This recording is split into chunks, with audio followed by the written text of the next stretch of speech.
जी sir, Gopal लाल जाट।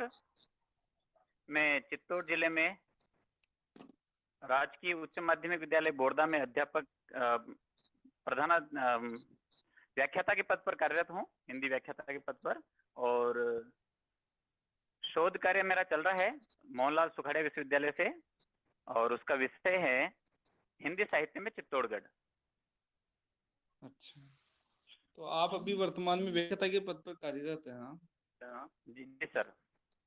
अच्छा, तो अभी विद्यालय के अंदर जैसे अभी अभी कोरोना का टीकाकरण अभियान चल रहा है सब जगह पूरे राजस्थान में। अभी कौन से आयु वर्ग के बच्चों को टीका लग रहा है, कहाँ से?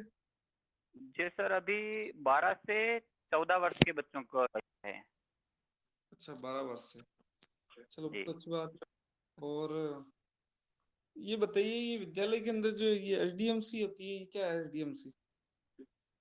जी सर, एसडीएमसी जो है ये सेकेंडरी और हायर सेकेंडरी विद्यालयों में चलती है। और ये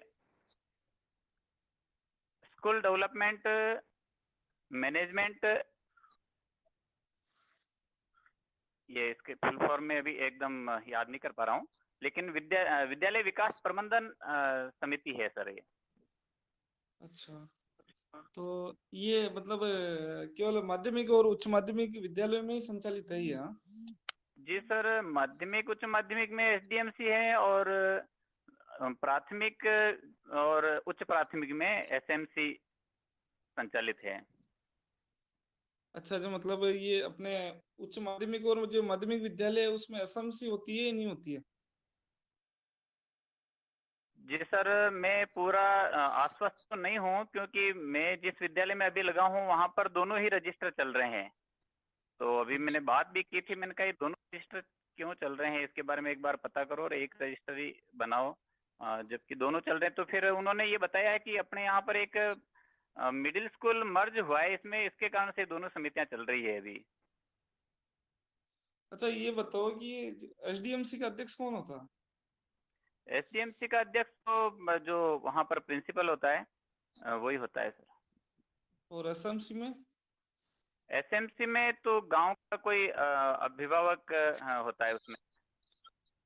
अच्छा, गांव का अभिभावक होता है। जैसे आपके अपने विद्यालय के अंदर अभी जैसे अपने ये विद्यालय वार्षिक उत्सव जो कार्यक्रम हो रहे हैं उसके आपके निमंत्रण भी छपे होंगे, उसके अंदर लिखा होगा विनीत के अंदर एसडीएमसी और एसएमसी, या एक ही लिखा गया है और उसमें उसका गांव का व्यक्ति होता है ना अपने अध्यक्ष? जी जी सर। तो फिर उच्च माध्यमिक विद्यालय में आप कह रहे हो कि भाई एसएमसी लगभग नहीं होती है, तो फिर वो विद्यालय में उसकी क्या भूमिका है? फिर उस अध्यक्ष क्यों बनाते हैं, क्या काम उसका? वैसे मेरे ख्याल से तो एसडीएमसी चलनी चाहिए, क्योंकि मैंने इसी बात पे अभी चर्चा की कि मैंने कहा ये दो क्यों चला रखी है, अपना तो उच्च माध्यमिक विद्यालय है तो एसडीएमसी ही चलनी चाहिए। तो अभी उस पर विचार चल रहा है, मैं पूरा कंफर्म नहीं हूँ सर, मैं इस पे पूरा आश्वस्त अच्छा, नहीं हूँ। चलो ठीक, कोई दिक्कत नहीं। ये स्माइल क्या है ये? स्माइल तो अपने अभी जो कोरोना काल में जो नियमित पढ़ाई बच्चों की नहीं हो पाई थी, तो ये सोशल मीडिया पर ग्रुप बना करके, इस पे व्हाट्सएप पे ग्रुप बना करके और बच्चों को ऑनलाइन सामग्री भेजी गई। तो अच्छा, अच्छा, यही है सर। एक पूरा नाम बताइए इसका। स्माइल का पूरा नाम social media interface learning engagement. अच्छा, एक बात और सर, ये बच्चे जो साप्ताहिक जो परीक्षाएं देते हैं ऑनलाइन, वो जो व्हाट्सएप पर एक समूह के माध्यम से देते हैं, वो क्या नाम उसका? हाँ, समूह से देते हैं, मैं नाम याद नहीं कर पा रहा हूँ सर मैं। अच्छा, चलो कोई देवेंद्र दिक्कत। जी माइक बंद कर दीजिए। अच्छा, चलो ये बताएं सर कि जैसे अभी ये कोरोना काल अवसान की स्थिति में है, तो ऑनलाइन क्विज वगैरह देना और ये जरूरी है, या अभी शिथिलता है, या नहीं दे तो चल जाता है, क्या है स्थिति? ये सर, अभी सामग्री आ तो रही है, भेजी भी जा रही है, किंतु अभी इसमें शिथिलता है, उस प्रकार की वो अनिवार्यता अभी नहीं है इसमें, क्योंकि बच्चे करीब करीब स्कूल आने लगे हैं अब सब। अच्छा, और क्विज पर जोर दिया जा रहा है, नहीं दिया जा रहा? इस पे मेरे को नहीं लगता सर अभी कोई इसकी मॉनिटरिंग वगैरह कुछ हो रही है, क्योंकि बच्चे करीब करीब आ रहे हैं। जैसे मेरे स्कूल में तो करीब करीब बच्चे सारे आ रहे हैं, तो यहाँ इस प्रकार की कोई ना तो कोई मॉनिटरिंग हो रही है और न ही इस पे कोई ऐसा जोर दिया जा रहा है। अच्छा ये बताओ कि अभी जो विद्यार्थी को मतलब विद्यालय आने के लिए बाध्य, मतलब ये बताए कि अभिभावकों का जो वो सहमति पत्र है वो आवश्यक है या नहीं है अभी? जिस तो वो पहले जो आदेश आया था वो तो ये था कि सहमति पत्र लेकर के इनको बुलाया जाए, लेकिन उसमें भी अभी शिथिलता है। अभी शिथिलता आ चुकी, क्योंकि कोरोना लगभग नहीं बहुत नहीं, न्यूनतम। अधिकृत तरीके से होता है। आप तो जैसे अपन आम शिक्षक क्या कर रहा है क्या नहीं कर रहा है वो तो क्या अलग बातें हैं। आप तो जी जी। अधिकृत तरीके से बताइए कि सहमति पत्र आवश्यक है या नहीं है। अधिकृत तौर पर तो सहमति पत्र आवश्यक है सर। चलो ठीक है। अच्छा ये बताइए सर कि ये अपने चित्तौड़ के अंदर कौन सी ख्याल प्रसिद्ध है? चित्तौड़ में ख्याल तो इधर गांव में बई नृत्य होता है, और एक उसका नाम याद नहीं कर पा रहा हूँ मैं। हाँ वो भवन तो नृत्य होता है, एक और ख्याल प्रचलित है, नाम याद नहीं कर पा रहा हूँ उसका। लेकिन अच्छा ज्यादा एक प्रचलन में की उत्पत्ति यहीं से मानी जाती है, लेकिन ज्यादा प्रचलन में अब नहीं रहा वो। तुर्रा कलंगी नृत्य आता है। चित्तौरा तुर्रा कलंगी। कलंगी गोसुंडा से इसकी उत्पत्ति मानी जाती है यहाँ चित्तौड़ में, और वो भी सावामेर यहाँ इधर होता है अभी भी। अच्छा इसके ये मूलतः तुर्रा कलंगी है कहाँ का ये? जी सर, मूल रूप से तो कहाँ का है मुझे तो ध्यान में आ रहा है कि यहाँ चित्तौड़ का ही है, ये गोसुंडा से इसकी उत्पत्ति मानी जाती है। अच्छा इसके प्रवर्तक। जी जी, पता नहीं है सर। चलो कोई दिक्कत नहीं सर। आपके मतलब चित्तौड़ के अंदर राष्ट्रीय राजमार्ग कौन कौन से हैं? राष्ट्रीय राजमार्ग तो यहाँ पर NH 8 था, जो अभी उसका 48 हो गया है, NH 48। अच्छा अच्छा। और जी, नेशनल हाईवे तो यही है सर। अच्छा ये कौन कौन से जिलों से गुजरता है, कुछ है क्या संज्ञान में? जी, ये उधर से जयपुर, अजमेर, फिर भीलवाड़ा और चित्तौड़, फिर उदयपुर। चलो एक एक और राष्ट्रीय राजमार्ग है जो केवल मतलब चित्तौड़ तक ही सीमित है। जी, मुझे ध्यान नहीं आ रहा सर। चलो कोई दिक्कत नहीं सर। अच्छा ये बताएं सर कि अपने क्या नाम इसका, ये बेगू किसान आंदोलन के बारे में कुछ बताइए आप। जी, बेगू किसान आंदोलन ये बिजोलिया किसान आंदोलन के दौरान ही शुरू हुआ था, और रामनारायण चौधरी ने इसका नेतृत्व किया था। और यहाँ पर एक सभा हुई थी, उसमें ट्रेंच नामक अधिकारी ने गोलियां चला दी थी, उसमें रूपा जी और कृपा जी ये शहीद हो गए थे। अच्छा अच्छा एक और किसान आंदोलन हुआ था आपके मातृकुंडिया चित्तौड़ के अंदर जो आपके समाज से संबंधित है, वो कब हुआ था? जी जी, वो जाट समाज का एक सभा हुई थी बड़ी। उसने बाद अच्छा में कोई आंदोलन का रूप तो उसने नहीं लिया था, नहीं नहीं, लेकिन इसका ये एक सभा हुई थी वो कब हुई थी? वो अपने सामान्य ज्ञान के अंदर अपन को आंदोलन के नाम से ही जानते हैं लगभग। जी, ये 1820 के आसपास हुई है सर। मेरे को एकदम पूरा आश्वस्त नहीं हूँ सन के बारे में। अच्छा एक मातृकुंडिया जो चित्तौड़ है वो किसी अन्य विद्वान के मतलब कार्य के कारण भी जाना जाता है क्या है वो? क्या सर, मातृकुंडिया? हाँ मातृकुंडिया अपने किसी अन्य कार्य के लिए भी प्रसिद्ध रहा चित्तौड़ के अंदर। मातृकुंडिया से एक ही आंदोलन की शुरुआत भी हुई थी, मोतीलाल तेजावत ने की थी। अच्छा अच्छा। हाँ ये उसके लिए भी, पूछना चाहते थे। और बाकी तो ये मेवाड़ का हरिद्वार, राजस्थान का हरिद्वार भी कहा जाता है, परशुराम जी की तपोस्थली भी कहा जाता है। अच्छा ये आपके प्रसिद्ध स्तंभ है चित्तौड़ के अंदर, किसने करवाया उसका निर्माण? विजय स्तंभ है, इसका निर्माण इसके महाराणा कुंभा ने करवाया था। अच्छा 1440 से 48 के बीच में करवाया था और मालवा विजय के उपलक्ष्य में इसका निर्माण करवाया गया। अच्छा, मालवा विजय के उपलक्ष्य में, हाँ। जी। कितनी कितना इसकी ऊंचाई वगैरह और इसकी सीढ़ियां वगैरह, इसके बारे में कुछ जानकारी हो तो? सीढ़ियों का तो मुझे ज्ञान नहीं है, लेकिन 9 मंजिली इमारत है और 121 फीट के आसपास इसकी ऊंचाई है। 121-22 के आसपास। अच्छा, इसका निर्माण कुंभा कुंभा के कुछ ग्रंथ वगैरह जो बहुत प्रसिद्ध रहे हैं वो आपको स्मृति में आ रहे हो? कुंभा का ग्रंथ तो एक संगीत राज मेरे को ध्यान में आ रहा है सर। अच्छा। गीत गोविंद पर भी लिखी है उन्होंने। अच्छा। अच्छा, ये बताएं सर कि आपके चित्तौड़ के अंदर वो पहला शाखा है, उसके बारे में वर्णन करो, चित्तौड़गढ़ दुर्ग के ऊपर हो। जी, ये चित्तौड़ में 1303 ईस्वी में अलाउद्दीन खिलजी का जब यहाँ पर आक्रमण हुआ था और चित्तौड़ में रावल रतन सिंह यहाँ पर राजा थे और उनकी पत्नी थी पद्मिनी। उस समय में ये शाखा हुआ था और इसमें अलाउद्दीन खिलजी की विजय हुई और यहाँ पर रानी पद्मिनी के नेतृत्व में कहा जाता है कि 16,000 क्षत्रियों के साथ में यहाँ पर जौहर हुआ था और गोरा बादल की ये वीरता बताइए का सर कि समय आता है। हाँ जी जी, एक प्रसिद्ध इतिहासकार भी इस युद्ध में मौजूद थे, उनका नाम? इस युद्ध में अमीर खुसरो। अच्छा, उनकी एक रचना थी जिसके अंदर इस युद्ध का जिक्र भी मिलता है। जी सर, मुंत ख्वाब ऐसा कुछ नाम है सर। अच्छा, चलो ठीक है सर, मेरी तरफ से आपका साक्षात्कार संपन्न होता है। मैं आगे साक्षात्कारता को आमंत्रित करता हूँ। नमस्कार सर। जी नमस्ते मैडम। सर, आपने अभी जिक्र किया हिंदी साहित्य में चित्तौड़गढ़ विषय पर आप शोध कार्य कर रहे हैं। जी मैडम। सर, आपका शोध कहाँ तक पहुंचा?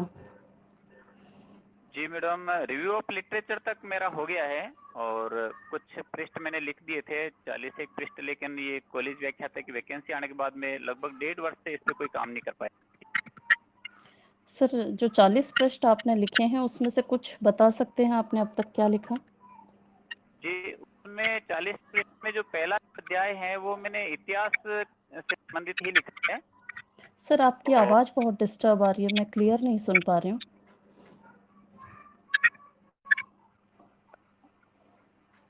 हेलो, मुझे लग रहा है जी सर, आपके माइक ऑफ दीजिए सर। हेलो। हाँ जी सर, बोलिए। जी, अभी तो इतिहास से संबंधित ही मैंने इसमें लिखे हैं। शुरू का जो मेरा प्रथम अध्याय है इतिहास से संबंधित, वो भी पूरा नहीं हो पाया, लेकिन इस मेरे जो इसमें पुस्तक लिखने की जो सोच है उसके जो है उसमें मैंने ये देखा है कि चित्तौड़ के पात्रों, ऐतिहासिक पात्रों को लेकर के किस किस प्रकार के ग्रंथ लिखे गए, किन किन विधाओं में लिखे गए और उनमें चित्तौड़ के विषय में क्या क्या लिखा गया और वर्तमान युग में उसमें उसकी क्या क्या प्रासंगिकता है। तो उसमें सांप्रदायिक सद्भाव की बात है, सामाजिक समरसता की बात है, स्त्री सशक्तिकरण की बात है, मानवीय जीवन मूल्यों की बात है, राष्ट्रीय मूल्यों की बात है। इस प्रकार का मेरा इसमें उद्देश्य है। कुछ पात्र बताइए सर जो आपने लिए हों। जी, इसमें मैंने जैसे महाराणा का महत्व एक पुस्तक है, उसमें प्रताप का चरित्र उसमें अंकित है। अच्छा। महाराणा का महत्व जयशंकर प्रसाद जी का एक काव्य ग्रंथ हाँ है जी। जी और सर। उसमें जो प्रताप का चरित्र उभर करके आया है, बहुत ही अद्भुत चरित्र है। उसमें ये कहा गया कि अब्दुल रहीम खान खाना यहाँ पर हाँ। मेवाड़ पर आक्रमण करने के लिए आया था अकबर की तरफ से। तो प्रताप के पुत्र अमर सिंह ने उनकी पत्नी और उनकी बेटियों को का अपहरण कर लिया था और वो प्रताप के सम्मुख लेकर के आया था और वो ये सोच करके आया था कि पिताजी बहुत प्रसन्न होंगे, लेकिन उल्टा प्रताप क्रोधित हो गए। उन्होंने कहा ये हमारी सर, मैं संस्कृति रोकना नहीं है। चाहूँगी आपको। जी। सर, मैं जानना चाहती हूँ कि प्रताप पर राजस्थान के कोई ऐसे कवि जिन्होंने कुछ प्रसिद्ध लिखा हो? जी कन्हैयालाल जी ने लिखा है। कन्हैयालाल कवि जी पाथर पिथल। कवि कन्हैयालाल सेठिया कहाँ से संबंधित रहे हैं सर? ये चूरू सुजानगढ़। कुछ रचनाएं बता सकते हैं सर इनकी? जी उनकी एक कविता मुझे याद है, पाथल और पिथल, और लील सुनाइए चाल सर। और आए हैं, धरती दोरारी भी उनकी एक कविता है, लेकिन पाथल और पिथल की मैं कुछ पंक्तियां सुना सकता हूँ। जी सर जरूर। अरे घासरी रोटी ही जद वन बिलावड़ो ले भाग्यो, नानो सो अमर्यो चीख पड़ो, राणारो सोयो दुख जाग्यो। हूँ लड़्यो घणो हूँ सयो घणो, मेवाड़ी मान बचावण ने, मैं पाछ नहीं राखी रण में, बेर्यारो खून बहावण ने। जद याद करूं हल्दी घाटी, नैना में रगत उतर आवे, सुख दुख रो साथी चेतकड़ो, सूती सी हुक जगा जावे। पण आज बिलख तो देखूं जद राज कंवर ने रोटी ने, सब छात्र धर्म ने भूलो हूँ, भूलो हिंदवाणी चोटी ने। इस प्रकार की पंक्तियां हैं मैडम। बहुत ही बढ़िया सर, आज तो आपने पूरे मेवाड़ की साहित्यिक भाषा के साथ में बहुत ही आनंद दिला दिया। धन्यवाद। सर मैं आपसे ये जानना चाहती हूँ कि आपने शुरुआत जो की अरे घासरी रोटी, सर ये पंक्तियां जो हैं ये अरे घासरी रोटी है या ये हरे घासरी रोटी है सर? अरे घासरी रोटी ही पढ़ी है मैडम मैंने तो। अच्छा। सर चित्तौड़ से मीराबाई का संबंध भी रहा? जी। और सर मीरा की तुलना आधुनिक काल में किसी कवयित्री से भी की जाती है? जी महादेवी वर्मा से की जाती है। तो सर इस तुलना की वजह जानना चाहती हूँ मैं। मीरा तो आध्यात्मिक कवयित्री रही हैं और मीराबाई और महादेवी वर्मा आधुनिक काल में विरह से ज्यादा जुड़ती हैं। जी मैडम मीरा की जो कविता है वो भी वेदना की कविता है, और महादेवी वर्मा की जो कविता है वह भी वेदना की कविता है। इसी आधार पर इनकी आपस में तुलना की जाती है। सर क्या महादेवी वर्मा में भी हमें जो आध्यात्मिकता मीराबाई में देखने को मिलती है, क्या वो हमें महादेवी वर्मा में भी देखने को मिलती है? जी नहीं, वैसी आध्यात्मिकता तो उसमें दिखाई नहीं देती है। कहीं रहस्यवाद जरूर उसमें दिखाई देता है। मीरा में भी रहस्यवाद था, लेकिन मीरा का रहस्यवाद आध्यात्मिक था, और महादेवी वर्मा का जो रहस्यवाद था वो लौकिक था और प्रकृति में था। सर गीतात्मकता की अगर मैं बात करूं तो आप गीतात्मकता कहाँ ज्यादा पाते हैं, मीराबाई में या महादेवी वर्मा में?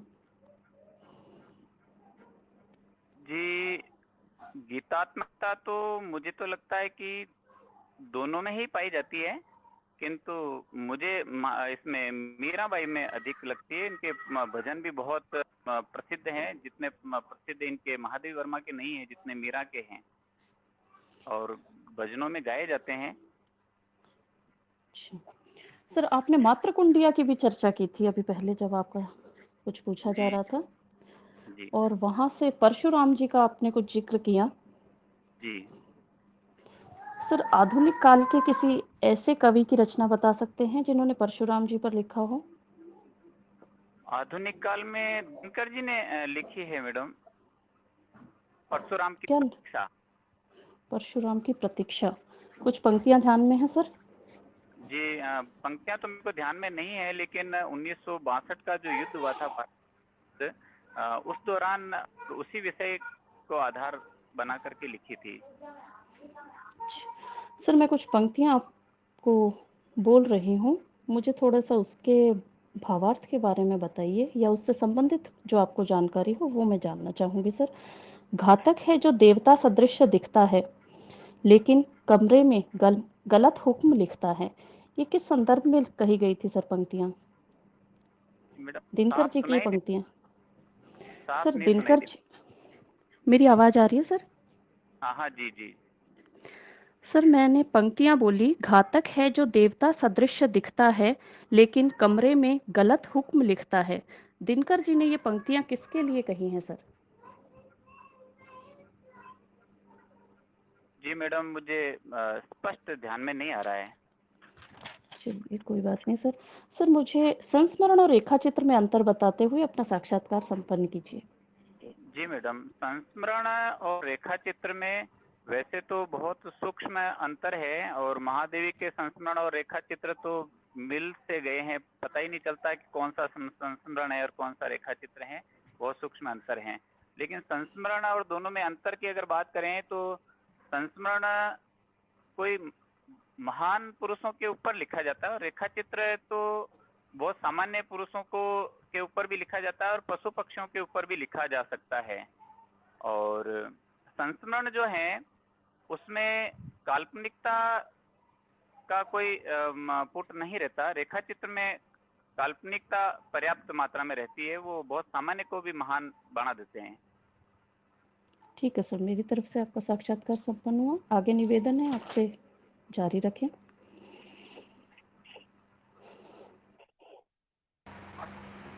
हाँ गोपाल जी नमस्ते। जी सर नमस्ते। तो आज आप इंटरव्यू देने आए हैं, तो क्या पढ़ के आए हैं?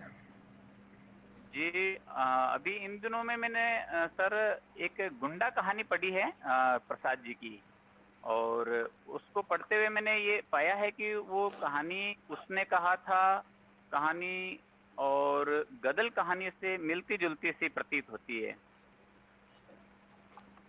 जी, तो जयशंकर प्रसाद की ये गुंडा कहानी है, ये किस दृष्टिकोण से लिखी हुई है? आदर्शवादी है, यथार्थवादी है? जी ये एक आदर्श प्रेम की कहानी है, आदर्शवादी कहानी है सर। अच्छा, इसका शीर्षक गुंडा है, क्या ये उपयुक्त शीर्षक है इस कहानी के संदर्भ में? जी सर, वैसे तो ये जो शीर्षक है एकदम नाम सुनते ही आकर्षित करता है इस कहानी को पढ़ने के लिए। उस दृष्टि से तो ये अच्छा लगता है नाम। बाकी वो जो वास्तव में ननकुश ये था, वो गुंडे जैसा काम करता था, लेकिन वास्तव में वो वैसे जिसको हम गुंडा कहते हैं, वास्तव में गुंडा जो होता है वो एक प्रकार का अत्याचारी अपराधी इस वृत्ति का होता है, लेकिन ये जो था ये बहुत लोगों का भला करने वाला इस प्रकार का व्यक्ति था, और एक बहुत करुण हृदय का, सजल हृदय का व्यक्ति था, प्रेमी हृदय का व्यक्ति था। जी सर। अच्छा, प्रसाद की कहानियों में और प्रेमचंद जी की कहानियों में अगर हम भिन्नता करना चाहें तो आप क्या कहेंगे कि इस तरीके से हम जो है इनमें भिन्नता ढूंढ सकते हैं कि प्रसाद की कहानियों में ऐसा क्या मिलता है जो प्रेमचंद जी की कहानियों में नहीं मिलता है? जी सर, भाषा की हम बात करें तो प्रसाद जी की जो भाषा है बहुत साहित्यिक भाषा है, और तत्सम शब्दावली का प्रयोग उसमें किया गया। जबकि प्रेमचंद की जो कहानियां हैं उसमें आम फहम बोलचाल की भाषा का प्रयोग उसमें किया गया है। और बाकी प्रसाद जी की जो कहानियां हैं वो आदर्शवादी कहानियां हैं, और इनकी प्रेमचंद जी की जो कहानियां हैं वो अलग अलग समय में अलग अलग रही है। शुरुआत में इनकी कहानियां आदर्शपरक रही है, फिर आदर्शोन्मुख यथार्थवादी हो गई, अंत में जाते जाते बिल्कुल ही कफन तक आते आते यथार्थवादी कहानियां लिखने लगे थे। ये अंतर हैं। अच्छा। अच्छा, प्रसाद जी छायावादी कवि है, तो छायावाद के चारों कवियों से हम उनको अलग करना चाहे तो कुछ एक दो लाइनें ऐसी बताइए कि इस दृष्टिकोण से प्रसाद जी को छायावाद के अन्य कवियों से अलग खड़ा किया जा सकता है। ये सबसे प्रमुख कारण तो मतलब जो अलग करता है वो ये है कि प्रसाद जी के जैसे नाटक हैं तो उसमें ऐतिहासिक जागरण जो है वो बाकी कवियों की तुलना में अधिक है। ऐतिहासिक इसको कथा वस्तु को लेकर के वर्तमान में जन जागरण जी करना ये है। जी जी जी, आप सही कह रहे हैं। मैं काव्य की दृष्टि से पूछ रहा हूँ। जैसे कि हम देखते हैं कि निराला की छायावादी जो कविताएं हैं उनमें आध्यात्मिकता है और उनमें थोड़ा चित्रण अधिक है। और जैसे हम देखते हैं कि सुमित्रानंदन पंत में हमको दर्शन अधिक दिखाई देता है। तो प्रसाद जी और उनमें प्रकृति चित्रण भी अधिक दिखाई देता है। महादेवी वर्मा विरह में चिर है और उनमें रहस्यवादी भावना दिखाई देती है। तो इसी दृष्टिकोण से अगर हम प्रसाद जी को कहीं कुछ पंक्तियों में कहना चाहे तो हम क्या कहेंगे? जी, प्रसाद जी के काव्य में प्रत्यभिज्ञान दर्शन अधिक देखने को मिलता है सर। और ये प्रत्यभिज्ञा दर्शन क्या है सर? जी सर, ये काश्मीरी शिव दर्शन है जो शंकराचार्य के अद्वैतवाद से मिलता जुलता सा है, उसी का ही परिष्कृत रूप इसमें दिखाई देता है। और ये कामायनी में इसका प्रयोग प्रसाद जी ने पूर्ण रूप से इसमें किया है, जहाँ पर जिसमें आनंदवाद की कल्पना की गई है। और अच्छा आनंदवाद जी जी जी, बहुत बढ़िया बताया। अच्छा, प्रसाद जी ने जो जो ग्रंथ लिखा है कामायनी, तो ये कामायनी का नामकरण उनको कहाँ से मिला होगा? या मतलब में ऐसा कहते हैं कि किसी कवि से उनको ये प्रेरणा प्राप्त हुई है कामायनी नाम रखने की, तो आपको कुछ ध्यान है इस मामले में? जी सर, किस कवि से प्रेरणा मिली यह तो मुझे नहीं पता, लेकिन कामायनी क्योंकि श्रद्धा जो थी वो काम गोत्रजा थी और उसी के आधार पर कामायनी इसका नाम रखा गया। अच्छा, कामायनी के बारे में शुक्ल जी का दृष्टिकोण आप समझा पाएंगे? जी, कामायनी के विषय में शुक्ल जी का दृष्टिकोण है कि बाकी सामान्यतया दूसरे विद्वान इसको महाकाव्य मानते हैं, लेकिन कामायनी को शुक्ल जी इसमें महाकाव्यत्व नहीं देखते हैं सर इसमें। अच्छा, रामधारी सिंह दिनकर ने कुछ कहा है कामायनी के संदर्भ में, आप को कुछ याद है? बिल्कुल कहा तो है सर, मुझे अभी स्मरण नहीं आ रहा है सर। अच्छा, नगेंद्र जी ने इश्क में कुछ इसको रूपक काव्य कहा है, और रूपक काव्य कहते हुए इसमें कुछ प्रतीक उन्होंने बताए हैं। तो उन्होंने मनु को किसका प्रतीक बताया है नगेंद्र जी के दृष्टिकोण से? सामान्य दृष्टिकोण से मैं नहीं पूछ रहा हूँ। जी, मनु को मन का प्रतीक बताया है सर। अच्छा, और श्रद्धा को? श्रद्धा को हृदय का प्रतीक बताया। अच्छा, शुक्ल जी ये कहते हैं कि श्रद्धा और जो ईड़ा है वो बुद्धि का ही दोनों का प्रतीक है। एक रागात्मिका वृत्ति का प्रतीक है, एक व्यवसायिक बुद्धि का प्रतीक है। लेकिन जो अपने प्रसाद जी हैं वो श्रद्धा को किसी भी तरह की कमी वो नहीं देखना चाहते थे, और जबकि ईड़ा को उन्होंने आधे पक्ष में दिखाया है। यानी कि जैसे उन्होंने कहा था कि पंक्तियां तो खैर मैं भी भूल ही रहा हूं, लेकिन उन्होंने जो है दोनों को एक दूसरे का पूरक न बता करके श्रद्धा को पूर्ण बताया है। तो क्या ये दृष्टिकोण प्रसाद जी का ठीक था कि जब एक दूसरे से तुलना हो रही है तो एक को पूर्ण बताया जा रहा है और एक को बिल्कुल अधूरी बताया जा रहा है?